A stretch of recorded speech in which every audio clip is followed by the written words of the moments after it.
Shalom Baracha, que je vous donne Baracha Vetzlacha. Ce soir, le thème de notre cours ce soir, c'est la patience, l'espoir, la vie. Surtout, je m'adresse à vous les femmes, surtout vous qui avez la responsabilité de l'éducation de nos enfants, vous qui avez la responsabilité de votre maison, de la vie juive. D'ailleurs, vous savez que dans la Torah, on appelle la femme Akeret Habayit,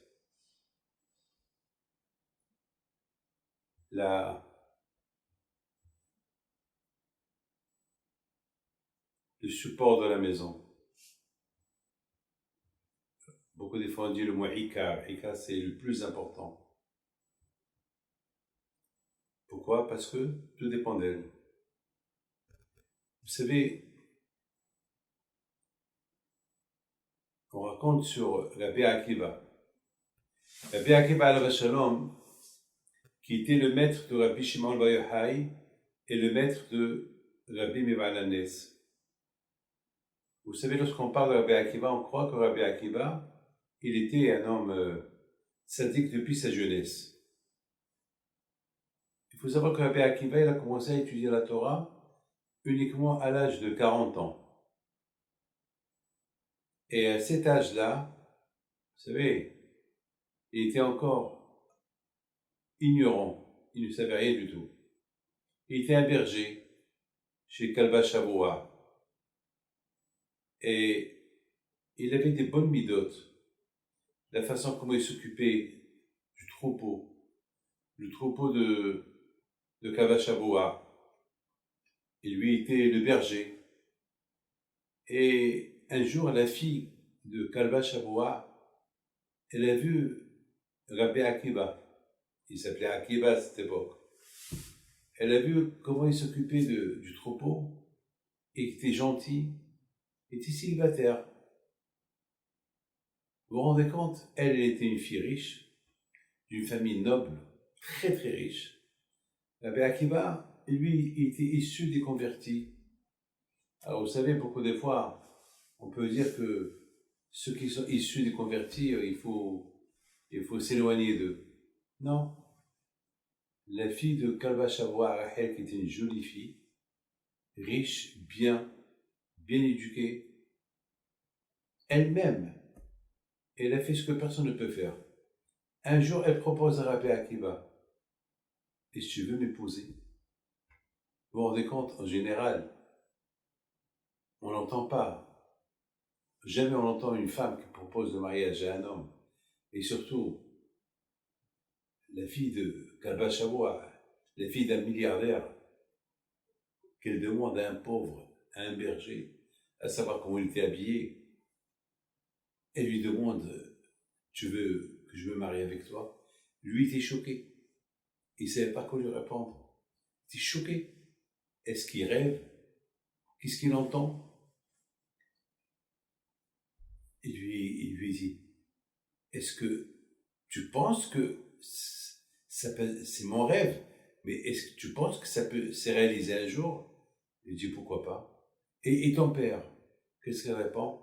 Mon père, s'il accepte, c'est bien. S'il n'accepte pas, je suis majeur, je ne suis pas une petite fille, je veux me marier avec toi, mais à une condition. Je veux que tu me promets qu'après le mariage, tu vas étudier la Torah. Il y a ceux qui disent, il y a certains hachamim qui disent, qu'elle lui a dit, avant que je me marie avec toi, montre-moi que tu vas respecter la Torah. Alors va étudier la Torah.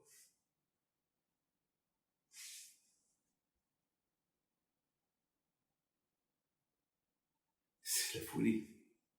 Et bien sûr, Kalba Shavua n'était pas d'accord. Il a jeté sa fille de la maison. Il a dit, je ne te comprends pas. tu aurais pu prendre, je serais le meilleur garçon du monde, le plus grand hacham du monde, le plus riche du monde. Tu m'amènes un clochard, tu m'amènes un berger. Mes amis, pour que Rachel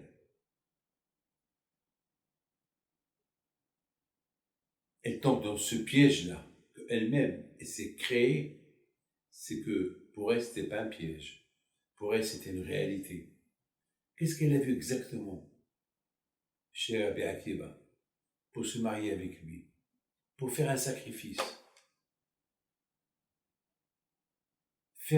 sacrifier toute sa vie de riche pour se marier avec un pauvre, pour se marier avec quelqu'un qui va lui apporter quoi? Et peut-être qu'il ne va pas réussir dans ses études. Et qui dit qu'il va réussir? Alors il a tout perdu. Vous savez, tout à l'heure, il y a quelqu'un je recevais les gens, et quelqu'un il me dit, Rabbi David, je veux une bracha que je réussis. Je dis, la bracha, alors, Be'ezat Hashem. Il me dit, parce que j'ai beaucoup de mes copains, ils ont échoué. Et ils ont fait les mêmes études et j'ai peur. Je dis, tu veux une bracha? Ouais, je fais une bracha. J'ai l'émouna. Bien sûr, sinon pourquoi je viens demander une bracha? Bien sûr que j'ai l'émouna. J'ai alors voilà, c'est tout. Avec l'émouna. Mais il n'y a aucune garantie. C'est vrai. C'est Hachem qui décide. Il se peut que ce monsieur-là ait vu le dentiste. Il se peut que Hachem, il lui a réservé autre chose. C'est vrai. Il a l'ambition d'être dentiste. Il veut une bracha pour devenir dentiste. Mais il se peut que demain, il ne sera pas dentiste. Peut-être demain, il sera un banquier. Peut-être demain, il sera propriétaire, je ne sais pas, d'une chaîne d'hôtels. Qu'est-ce qu'on sait? On ne sait pas. On ne peut pas savoir. Maintenant, quelle garantie elle a, elle, que Rabbi Akiva va réussir? Quelle garantie elle a? Eh bien, mes amis, 100%, ce que Rachel il a vu en Rabbi Akiva, c'est ce que Hachim il a vu en Moshe Rabbeinu. Parce que nous aussi on se pose la question, pourquoi Hachim il a choisi Moshe Rabbeinu? Pour être le berger de Ham Israël, du peuple juif. Quelle est la raison? Pourquoi Hachim il a choisi David HaMelech? Quelle est la raison que Hachim il a choisi David HaMelech qui devient le roi d'Israël? Qu'est-ce qu'il a vu exactement Hachem en David HaMelech? Ben, nos sages ils disent que ce que Hachem il a vu chez Moshe Rabbeinu, la patience qu'il avait avec les animaux. Il était berger. Il surveillait chaque animal. Il prenait les petites, il leur donnait à manger. Parce qu'il sait que les animaux qui sont plus adultes, personne ne peut les approcher. Les petits animaux ne peuvent pas les approcher. Alors, Moshe Rabbeinu Alav Shalom, vous imaginez, Hachem il a dit, si Moshe Rabbeinu il est capable de gérer les animaux avec tendresse, avec gentillesse, donc il va être comme ça, il va s'occuper de mes enfants. Donc Hachem il a choisi Moshe Rabbeinu parce qu'il a vu comment il se comportait. Et de même David HaMelech il fait un berger. Pourquoi Hachem il a choisi David HaMelech? Parce que David HaMelech aussi, il a pris l'exemple de Moshe Rabbeinu. Étant donné qu'il était berger, alors il s'est dit, bon, je suis berger, alors au moins que je fais une mitzvah. C'est quelle mitzvah? Eh bien, je m'occupe de ces animaux-là, de leur donner à manger, de m'occuper d'eux s'ils ont soif. Vous savez, mes amis, qu'une fois, Rabbeinu Akadosh, celui qui a écrit les Mishnayot, une fois, il était en train d'étudier, et il y a un veau qui rentre dans la salle d'étude. Alors, Rabbeinu Akadosh, il regarde le veau, il voit derrière lui, il y avait le shochet. Alors, Rabbeinu Akadosh, il dit, qu'est-ce qui se passe? Il dit, ben, au moment que je voulais faire la shkita, il s'est sauvé. Alors, Rabbeinu Akadosh, il dit, comme il parle au veau. Il dit, qu'il écarte notre sarta. Le bon Dieu t'a créé pour que tu sois égorgé, pour que les gens peuvent manger ta chair. Et Hachem, il n'était pas d'accord. Ça a fait un bruit dans le ciel. Comment Rabbeinu Akadosh, lui qui était un grand sadique, lui qui fait beaucoup de tzedaka, qui fait beaucoup de hesed, comment une parole cruelle est sortie de sa bouche? Et pourtant, il a raison, mais c'est pas une manière de parler. Un tzaddik ne va pas parler comme ça. Mais de toute façon, est-ce que le veau, est-ce qu'il comprend? Est-ce qu'il comprend la langue? Est-ce qu'il comprend ce que Rabbeinu Akadosh dit? Il comprend pas. Il fallait pas parler comme ça. Un tzaddik ne dit pas, il ne dit pas comme ça au veau, ben, tu es né pour être égorgé. Non. Il dit, qui se tait? Ou bien qui dit au shouhet, viens, prends-le, c'est tout. C'est pas la peine d'ajouter des mots un peu. Vous vous rendez compte? Mon cher Rabbeinu alav shalom. Alors, j'ai oublié de vous dire que Rabbeinu Akadosh était malade pendant quelques dizaines d'années, il était malade à cause de ça. Et quand est-ce qu'il est devenu en bonne santé, il a guéri? Une fois, il était au Beth Midrash en train d'étudier, il y a un chat qui est rentré, et voilà, la servante, elle prend un bâton, elle court derrière le chat. Ça m'a rappelé ça, ce que je faisais quand j'étais petit. Eh ben, j'étais petit, je savais pas ce que je faisais. Bon, elle court derrière le chat, et Rabbeinu Akadosh dit, madame, qu'est-ce que tu fais? Ben, le chat il est rentré, le pauvre, il a faim peut-être, donne-lui à manger. Alors Hachem dit, ah, tu as de la peine, tu as pitié pour le chat, alors tu vas guérir. Vous vous rendez compte, Rabotai? C'est ce qu'on appelle Tsa'ab al-Haïm. On n'a pas le droit de faire du mal à des animaux.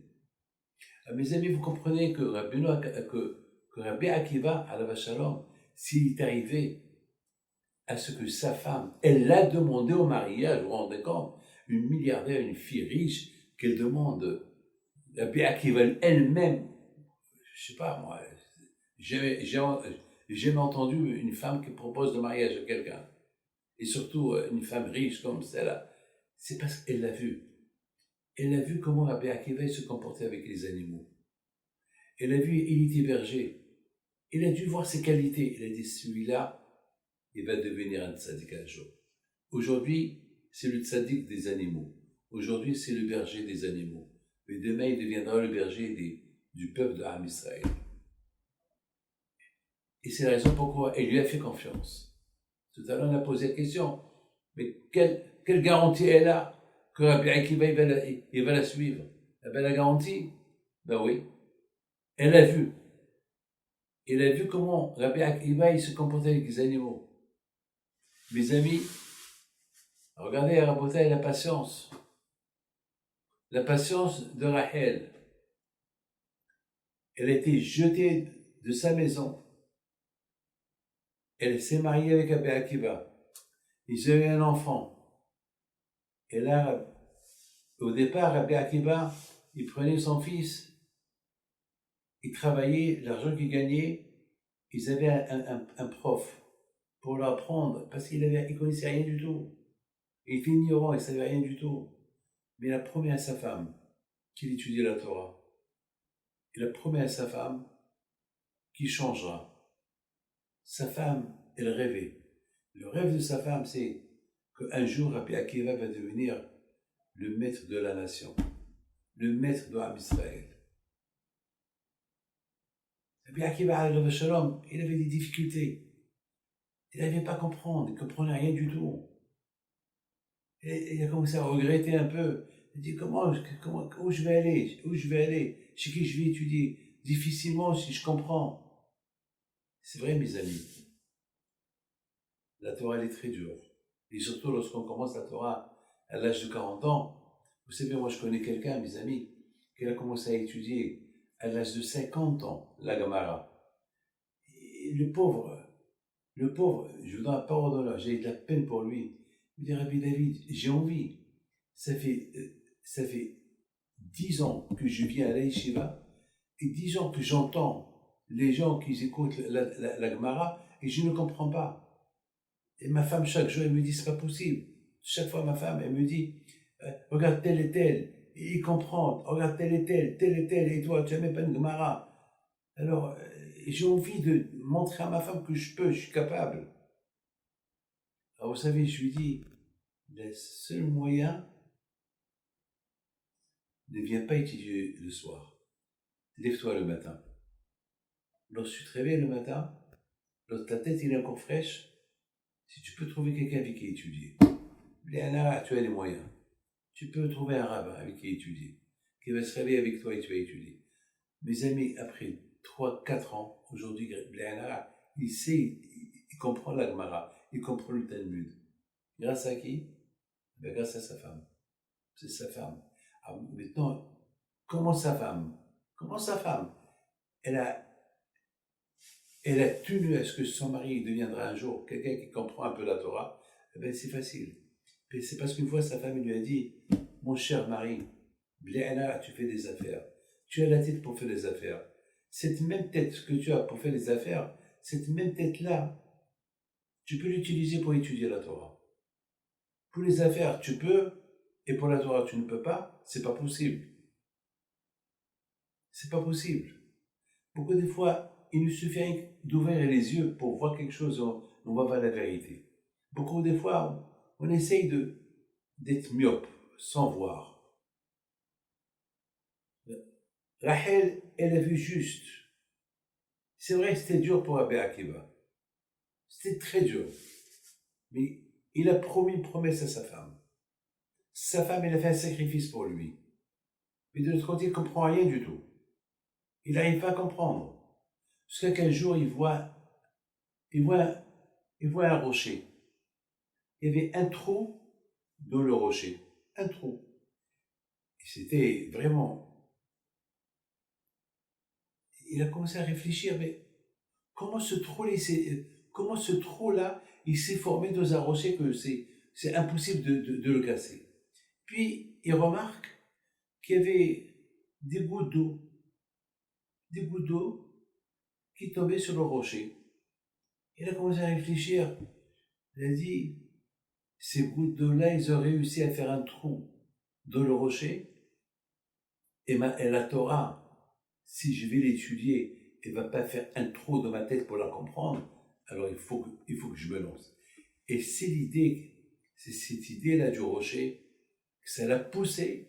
Il est parti à la yeshiva, il est resté là-bas 12 ans. Sa femme lui a dit, retourne uniquement lorsque tu es capable d'être un Ben Torah, quelqu'un de grand. Vous imaginez la patience qu'elle avait, la pauvre cette femme. Vous imaginez la patience et l'espoir que son mari un jour il deviendra. Écoutez-moi très bien, on rigole pas là. Vous savez que là où la femme de Rabbi Akiva elle habitait, c'était pas loin, là où Rabbi Akiva il se trouvait.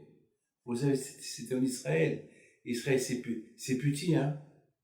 Ça veut dire peut-être il était à 12 km, 20 km. 12 ans, il n'est pas venu. Il est parti étudier la Torah chez Ben Azab Yeshua. 12 ans, il n'est pas venu.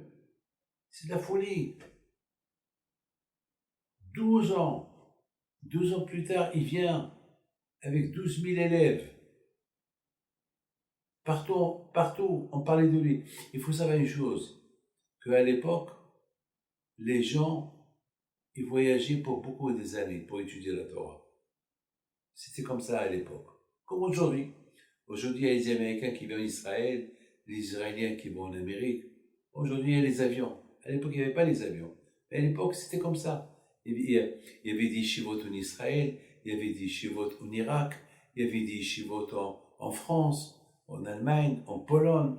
Et c'était comme ça. Mes amis, c'est extraordinaire. Ce serait bien qu'il arrive après 12 ans. Quelle patience! La patience pour voir son rêve se réaliser. Quelle patience elle avait, la femme de Rabbi Akiva. Et voilà, il est arrivé Rabbi Akiva. Et voilà, Rabbi Akiva est arrivé. Qu'est-ce qui s'est passé? Eh bien, mes amis, il s'est passé que qu'il y avait la voisine qui dit à la femme de Rabbi Akiva, Rachel, quelle zéchout tu as, quelle chance tu as. Voilà ton mari, il arrive avec 12 000 élèves. Quelle chance tu as. Alors elle, qu'est-ce qu'elle lui dit? 12 ans, c'est rien du tout. Et s'il pouvait encore ajouter encore 12 ans, moi je veux qu'il devienne encore 2 fois plus. Maintenant voilà, il va venir maintenant, il va rester là avec ses élèves et il va commencer à s'occuper de la maison. Moi, bon Hachem, voilà, j'ai élevé mes enfants, ils sont tous bien. Bon Hachem, lorsqu'un père qui il entend ça, qu'est-ce qu'il dit? Il dit, bon, puisque ma femme veut que je repars étudier, alors je repars étudier. Mes amis, pourquoi je raconte cette histoire-là de Rabbi Akiva? Parce que Rabbi Akiva, alav shalom, avec tout ce qu'il a, réfléchissez un peu, presque 24 ans, loin de chez lui, et c'était pas loin, hein? Je viens de vous dire, peut-être c'était à 12 km, 15 km, 20 km. Il pouvait venir à la maison voir sa femme, autant qu'il veut, moins une fois par semaine si vous voulez. Moi je me rappelle, lorsque j'étais en France à l'Yeshiva à Fublen, lorsque j'avais 10 ans, mon frère Rabbi Haïm, il était à Armentières. Chaque vendredi, il venait me voir de Armentières à Fublen. Il faisait 12-13 km à pied, chaque vendredi matin. Donc, vous voyez, c'est pas... À l'époque, moi aussi beaucoup des fois, j'allais passer Shabbat avec lui à Armentières, je faisais 12-13 km à pied. Il n'y avait que de la forêt. C'était en plein forêt. Bah, on n'avait pas peur. On était, à cette époque, il y avait, on disait, c'était la sécurité. Il n'y avait pas ce qui se passe aujourd'hui. Mes amis, la femme de Rabbi Akiva, son rêve était que Rabbi Akiva il devient un tzaddik, un tamid hacham, un qui va construire des générations de Torah. Il a construit Rabbi Shimon Bar Yochai, notre saint. Il a construit Rabbi Meir Baal HaNes. Il a construit Rabbi Yehuda ben Elai. Il a construit Ben Azar, le fils de Rabbi Shimon. Il a construit. Si aujourd'hui il y a la Torah, si aujourd'hui il y a la Kabbalah, si aujourd'hui il y a les tzaddikim en Algérie, en Tunisie, au Maroc, en Russie, en Pologne, eh ben c'est grâce à qui? À Rabbi Akiva. Et Rabbi Akiva, s'il est devenu ce qu'il est devenu, c'est grâce à qui? La patience de Rachel, sa femme. Et c'est là qu'elle a tout jeté. Et il a sacrifié son argent, il a sacrifié sa vie, il a tout sacrifié pour que son mari devienne tzaddik. Ce mari était un tzaddik de toute façon. Il était un tzaddik. Mais il était un tzaddik, mais il n'était pas un ben Torah. Ce n'est pas un homme de Torah. Il était bien, il avait des bonnes qualités. Ben justement, quelqu'un qui a des bonnes qualités, c'est lui qui peut se construire dans la Torah. Vous savez, mes amis, que Akadosh Baruch Hu n'a pas donné la Torah au peuple juif jusqu'à qu'ils avaient des bonnes qualités. Vous savez, mes amis, je m'excuse de vous dire, il y a un grand tzaddik qui s'appelle Rabbi Eliyahu Lopian. Rabbi Eliyahu Lopian, il dit que on peut voir beaucoup de gens qui sont calés dans la Torah, qui sont très forts dans la Torah, mais ils sont zéro. La Torah, elle leur appartient pas. Et pourtant, ils sont calés dans la Torah. Vous savez pourquoi? Parce qu'ils sont sales. Parce qu'ils n'ont pas de bonnes qualités. Que celui qui a des bonnes qualités, il peut acquérir la Torah. La Torah, c'est comme un steak dans une assiette qui est propre. Mettez un steak dans une assiette sale, le steak, il est immangeable. Vous savez, les Hachamim me disent qu'après 120 ans, la première question qu'on pose à la personne lorsqu'il arrive là-haut, est-ce que tu as étudié la Torah? C'est la première question qu'on va lui poser. Est-ce que tu as vécu dans la Torah? Même des rabbins, vous avez compris? Même les grands rabbins, après 120 ans, lorsqu'ils arrivent là-bas, on leur pose cette question. Alors la question se pose. Je comprends s'ils posent cette question à quelqu'un qui n'a pas étudié la Torah, un qui n'est pas rabbin, mais un rabbin, Pourquoi je pose cette question? On ne pose pas cette question à qui? À un arabe, un avec une barbe, qui a l'épée haute, il arrive là-haut, il était Dayan, je ne sais pas quoi, il était un juge dans la Torah, un homme renommé. Et pourquoi tu me poses cette question? C'est comme par exemple quelqu'un qui me pose une question et me dit, est-ce que j'ai une barbe? La barbe, elle est là. Est-ce que j'ai un chapeau? Le chapeau, il est là. Et je porte des lunettes, ils sont là, mes lunettes. C'est quoi la question? C'est quoi? On dit, Ashrei Mishiba Lekan Vitalmudobir. Heureux celui qui arrive là-haut et son étude dans ses mains. Pourquoi on dit dans ses mains? Et son étude dans ses mains. Je vous pose cette question. Pourquoi? Heureux celui qui arrive là-haut avec la Torah. C'est quoi? Et son étude dans ses mains.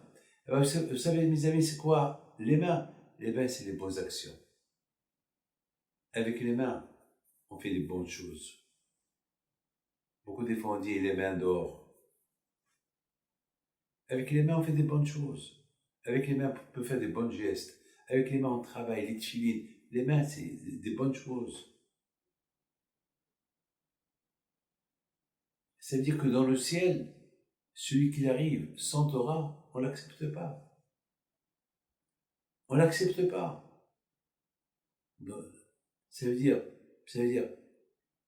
la Torah sans les bonnes actions, on ne l'accepte pas. À la rigueur, c'est mieux de ne pas étudier la Torah et avoir des bonnes actions et être bien. C'est mieux. C'est mieux. À quoi ça sert? À quoi? C'est mieux d'avoir une assiette propre que d'avoir une assiette sale et un steak sur une assiette sale. C'est mieux d'avoir une assiette propre sans steak. Au moins, elle est propre, ça, c'est pas pourri. Mes amis, Rachel,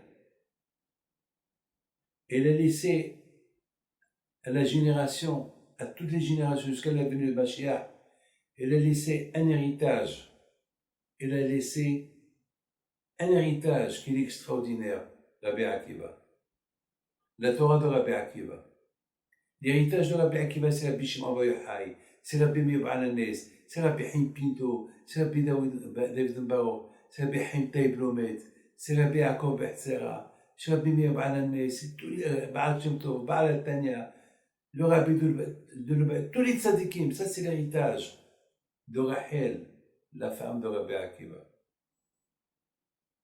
C'est inimaginable. Parce que la femme de Rabbi Akiva, qu'est-ce qu'elle a vu en Rabbi Akiva? Elle a vu les bonnes qualités. Elle a dit, celui-là, avec ces qualités qu'il a, il est à l'image de David Ameler. Il est à l'image de Moshe Rabbeinu. Qu'est-ce qu'ils étaient, Abraham, Yitzhak et Yaakov, nos patriarches? Eux aussi, ils étaient des bergers. Eux aussi, ils avaient des animaux. Yaakov Abinu alav shalom, pendant 22 ans, imaginez-vous, Rabotai, la patience qu'il avait, Yaakov Abinu, et la patience qu'elle avait Rachel et Léa, pendant que Yaakov Abinu était esclave, était ouvrier chez Lavan pendant 14 ans, Rachel et Léa, ils ont attendu. Vous savez quel âge il avait? Yaakov Abinu était vieux, très vieux, Yaakov Abinu alav shalom. Et Rachel et Léa, ils l'ont attendu. Qu'est-ce qu'ils ont voulu trouver chez Yaakov Abinu? Qu'est-ce qu'ils ont trouvé chez Yaakov Abinu pour choisir un vieux monsieur? Les midotes, les qualités qu'il avait. Qu'est-ce qu'on cherche pour nos filles? Qu'est-ce que nos femmes aujourd'hui cherchent pour leurs filles, pour leurs garçons? Tout d'abord, les bonnes qualités. La chose il y a malheureusement, il y a beaucoup de gens qui se renseignent. Est-ce qu'il a de l'argent? Non. Le hatan, il peut avoir beaucoup d'argent, mais s'il n'a pas de bonne qualité, à quoi ça sert l'argent? Rien du tout. Rien du tout. Mes amis, regardez, la patience. Youssef Hatzadik, ce qu'il a souffert Youssef Hatzadik pendant 22 ans, et à la fin, il a réussi. La patience à bataille. Quand Israël, ils avaient pendant 400 ans, esclaves, ils attendaient toujours, chaque jour, ils attendaient quelqu'un qui va venir leur dire, le moment est venu pour être libéré, pour votre liberté. David Amelech Alav Shalom, combien il a attendu, la patience qu'il avait pour devenir ce qu'il est devenu. Parce que David Amelech Alav Shalom, toute sa vie était rejetée. Toute sa vie était rejetée, le pauvre. Jusqu'à que il a été découvert par le prophète Samuel et qu'il a couronné au nom d'Hachem. Tout le monde croyait qu'il n'était pas bien. Tout le monde croyait qu'il était... C'est quelqu'un qui était un rejeté. C'est même pas la peine de s'approcher de lui. Qui aurait pu croire que David Amelech aurait pu être un roi? Personne. La patience. Vous savez, à Bretagne, j'oublierai ma mère, la patience qu'elle avait. Quelle patience elle avait lorsque mon père lui a annoncé que elle devait nous envoyer à la yeshiva, moi et mon frère Abihaim. Vous savez, celui qui quittait le Maroc il y a 60 ans, c'est un aller sans retour. Parce que il n'y avait pas les avions à l'époque comme qu'il y a aujourd'hui.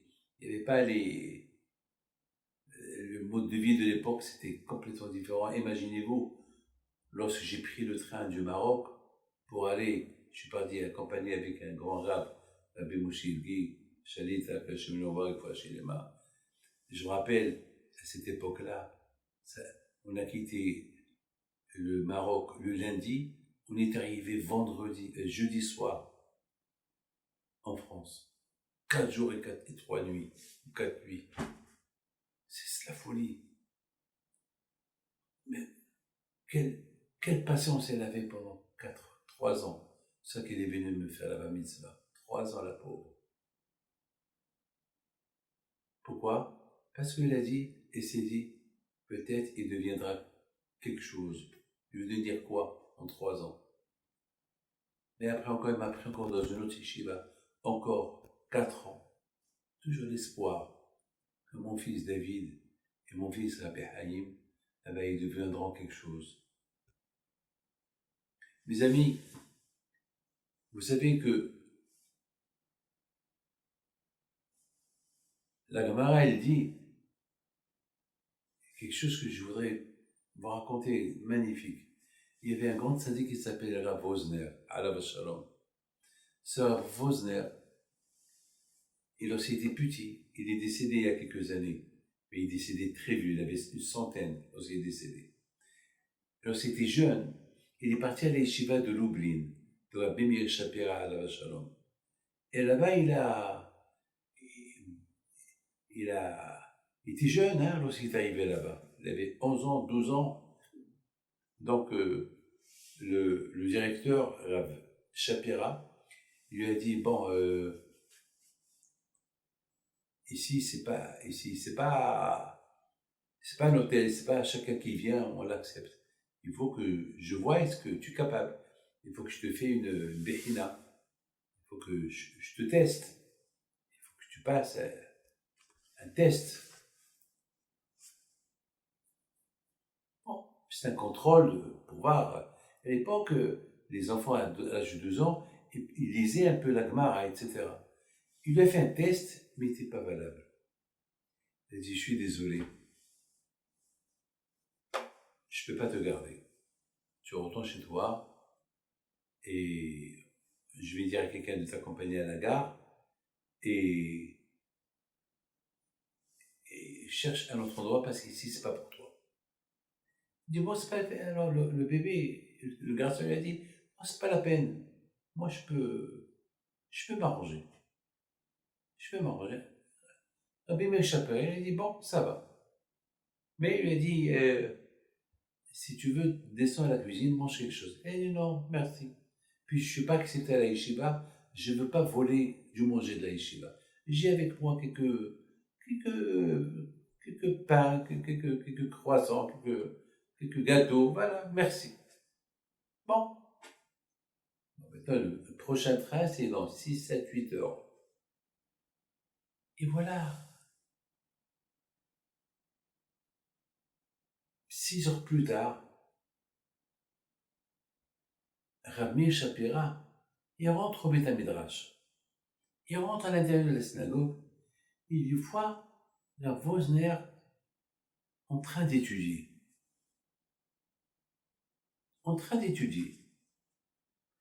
Il va chez lui, il lui dit, tu n'es pas parti à la gare? Il dit non, puisque le train c'est dans... Lorsque je vous ai vu tout à l'heure, le train était dans 8 heures, maintenant encore dans 2 heures, je préfère étudier encore. Je lui ai dit, depuis 6 heures que je t'ai vu, tu es là? Il dit oui, qu'est-ce que je vais faire dehors? Bibi Chapa, il a dit, un garçon de l'âge de 12 ans, qu'il est capable de rester devant une Gemara et qu'il n'est pas bougé de la Gemara, c'est qu'il va être un Gadol d'Israël. Il va être un grand dans la Torah.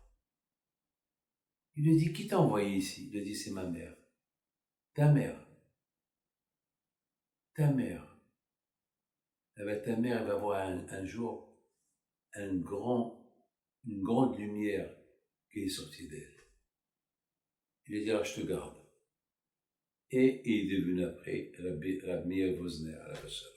Il est devenu un grand de la génération. Il est décédé il y a quelques années. C'est de la folie.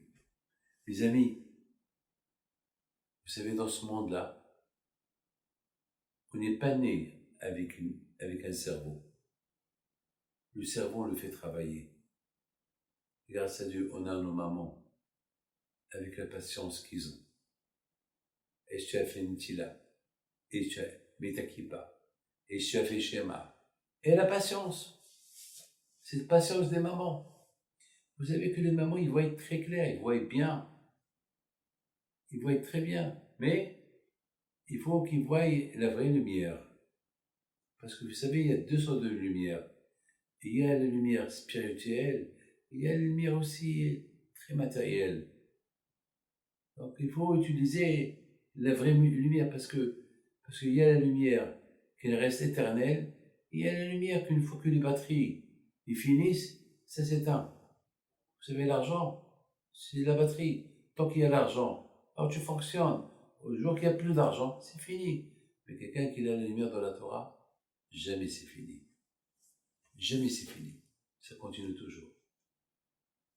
Ça continue toujours. Vous savez, mes amis, il y avait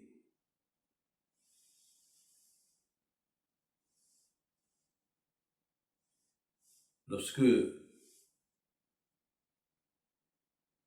Rav Shach alav shalom, il raconte, écoutez bien cette histoire, ce que je vais raconter. Rav Shach alav shalom, il raconte qu'il y avait que chaque année, pour l'année de sa mère, il faisait quelque chose de magnifique. Il disait toujours, c'est grâce à ma mère que je suis ce que je suis aujourd'hui. La patience qu'elle avait. Il a dit une fois, il neigeait. Et on avait 10 frères et sœurs. Et on était pauvres. Et papa, il est mort jeune. Et il n'y avait pas de manteau. Il faisait très froid. Et les enfants, ils grandissent. Et ma mère, elle avait un seul manteau à elle. Qu'est-ce qu'elle a fait, ma mère? Elle a enrôlé un de mes frères. Elle l'a accompagné à l'école. Elle est retournée. Elle a pris l'autre. Elle l'a enrôlé avec le manteau. Après, elle est retournée. Et à la fin, lorsqu'elle arrive, après 10 allers-retours, elle était épuisée, la pauvre. Le temps qu'elle se repose un peu, il faut qu'elle repart encore à l'école pour nous ramener à la maison. Quelle patience! Mais elle a réussi. Il a mis au monde un tzaddik comme Rav Shach alav shalom. Il a mis au monde un homme comme Rav Shach alav shalom. Hachamim lui disent, Haïnashi b'may kazachyan. Écoutez bien ça. On sait très bien que Mashiach, une fois que Mashiach il vient à Hashem, il y aura Tehid Amitim. Tous les morts ils vont revivre. La résurrection. Alors Hachamim lui disent, très bien, Tout le monde va se lever. D'accord? Mais qui va se lever? Ceux qui ont étudié la Torah. Et les femmes? Comment ils vont se lever, les femmes? Mais les femmes, ils n'ont pas étudié la Torah, les femmes. Alors quoi? Alors, les hommes, ils vont ressusciter et sans leurs femmes? C'est pas logique. Et la Gemara dit non. Et bien sûr que les femmes aussi, ils vont ressusciter. Et en plus, c'est grâce aux femmes que les hommes, ils vont ressusciter. Comment? Rami me donne une réponse extraordinaire. Ils disent parce que c'est grâce aux femmes que les maris, ils vont étudier la Torah. C'est grâce aux femmes qu'il y a la religion. C'est grâce aux femmes que les enfants, ils respectent Torah et Mitzvot. C'est grâce aux femmes, la patience qu'ils ont pour élever leur enfant et la patience qu'ils ont d'attendre. Le mari travaille du matin au soir et le soir, il arrive, il dit à sa femme, bon, je vais aller étudier un peu, je vais faire Arbit. Et la femme lui dit, je t'attends. Tu veux pas manger? Non, non, si je dors, je vais m'endormir. Si je mange, je vais m'endormir. Alors, à mon retour. Et la femme, elle va l'attendre pour ne pas laisser seule.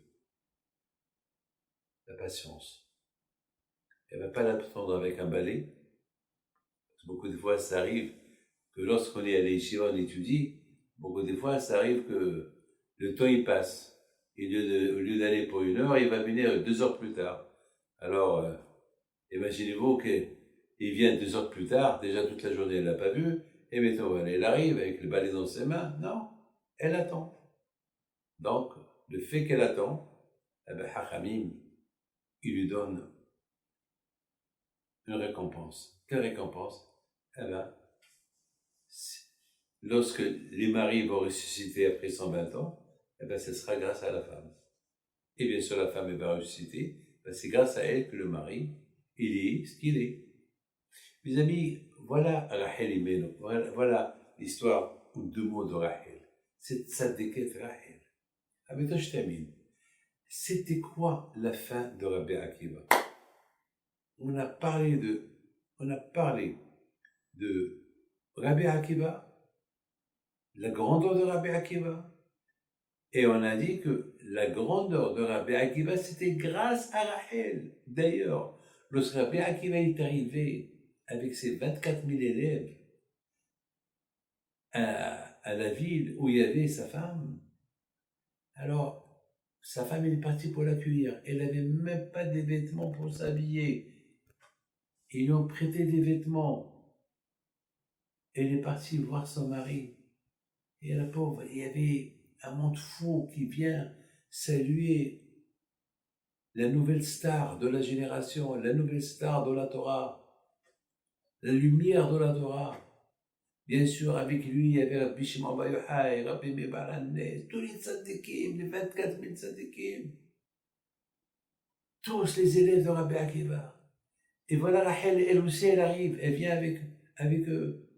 Et voilà, chacun l'a poussé. Si c'est pas pour les femmes, elle avait honte de dire c'est mon mari. Et la pauvre, à un moment donné, elle a commencé à crier Rabbi Akiva, Rabbi Akiva.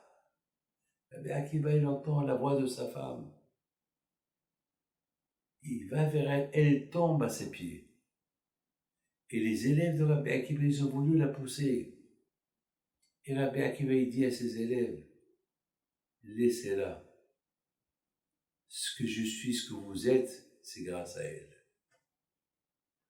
Shili shelachem v'shili shelahu. Ce que vous êtes, ce que je suis, c'est grâce à elle. Si elle m'a pas poussé, avec cette patience qu'elle avait de 24 ans. Vous savez, la patience, c'est un petit mot. Mais la patience, on peut l'utiliser n'importe quel terme.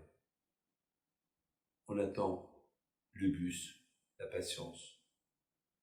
On attend, on est dans une queue, la patience.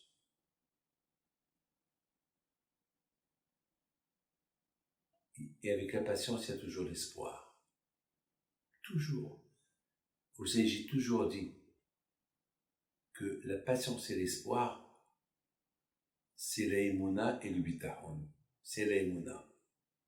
Celui qui a l'émouna, il a la patience, il a l'espoir. J'ai toujours expliqué, et c'est ça mes amis. Rahel, elle avait l'émouna, la patience et l'espoir, et son rêve a été réalisé, et aujourd'hui elle est enterrée à Tiberia, pas loin de son mari. Mais quelle a été la fin de Rabbi Akiva? Eh bien, la fin de Rabbi Akiva, c'était une mort tragique. Les Romains, ils ont interdit la Torah. À un moment donné, il y avait un chef romain, très anti-juif, très anti-Torah, qui a décrété celui qui étudie la Torah, il est condamné à mort. Et Rabbi Akiva, lui, il avait déjà presque 120 ans. C'était une lumière de la Torah. Et Rabbi Akiva, à la Shalom, comment il pouvait pas s'arrêter. Il aimait tellement la Torah, il aimait tellement Hachem. Donc, ils l'ont arrêté. Ils l'ont condamné à mort.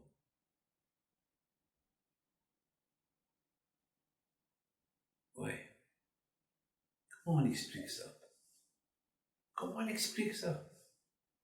Mais une seule chose. Vous savez, mes amis, et je termine, hein, de Rabbi Akiva, on a appris plein de choses maintenant. Les bonnes qualités, sa hurma, comment il n'était pas intelligent, mais il a persévéré pour devenir ce qu'il est devenu avec l'aide de sa femme. Il avait ce qu'on appelle le guibou, il avait toujours le support de sa femme, l'espoir de devenir quelqu'un, la patience, l'aïmouna, tout ce que vous voulez. Mais il nous manque quelque chose. L'amour d'Hachem. Il y a Péa qui va toujours, il disait, on dit on aime Hachem. Mais quelle preuve on a qu'on aime Hachem?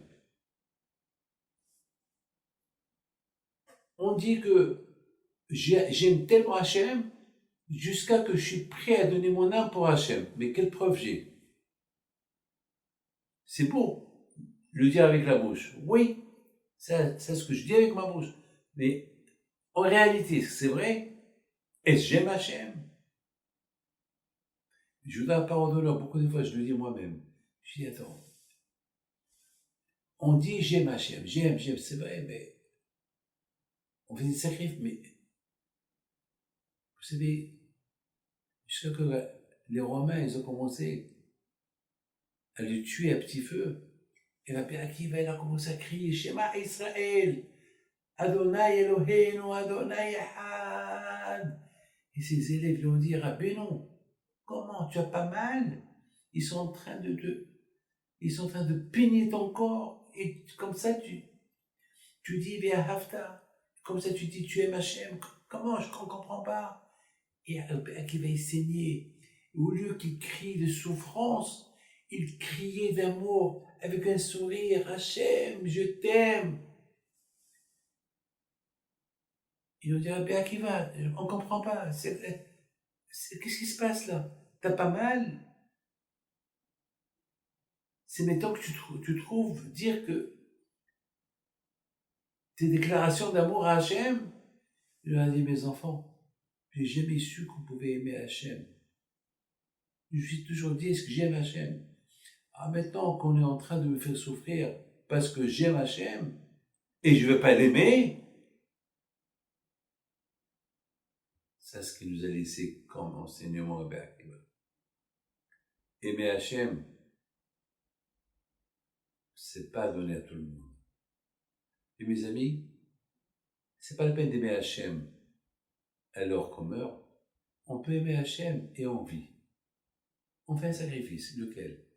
Je me lève. Je ne dois pas dire de la shonara sur quelqu'un.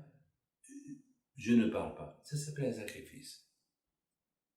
Il y a une mitzvah à faire, je vais la faire. Ça s'appelle un sacrifice. Les sacrifices, c'est pas lorsque on est gazé, on le tue. Non, un sacrifice, c'est sacrifier ton temps pour Hachem. Ça s'appelle sacrifice. Ça s'appelle aimer. J'ai un rendez-vous pour, je sais pas, pour aller jouer le football. Et voilà, on m'appelle, Monsieur Pinto, on a besoin pour compléter Minyan. Oh là là, j'ai mon équipe qui m'attend.